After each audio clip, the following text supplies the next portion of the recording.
বয়স্কদের বসার জায়গায় এসে এখন আমাকে আবার বিস্কুট খেতে হবে। সিদ্ধান্তের পথপ্রান্তে মিলন মেলা প্রাঙ্গণে প্রবীণ নাগরিকদের সাথে গল্প করব আজকে। ভিতরে যাব একটু, কারণ মাঠে যাওয়া বন্ধ। প্রধানমন্ত্রীর প্রোগ্রাম উপলক্ষে মাঠে কাজকর্ম চলছে, সেজন্য মাঠে জনসাধারণের প্রবেশ নিষেধ। তাই এখানে গিয়ে একটু সময় কাটাবো প্রবীণ নাগরিকদের সাথে।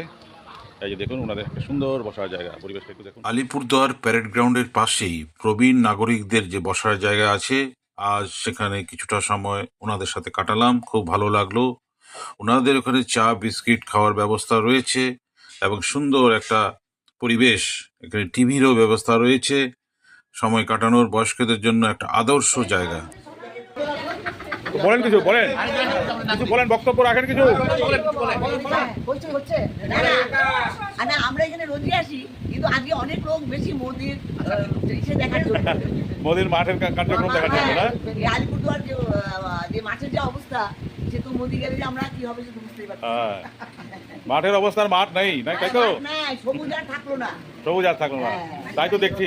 বয়স্ক লোকদের তো সবুজের দরকার। এইখানে যে চা খাইছো, হ্যাঁ? আর এইখানে চা খাইলে পরের দিনে তোমার 60 কেজি। আমার হচ্ছে কলেজে ঘড়ি চশমার দোকান।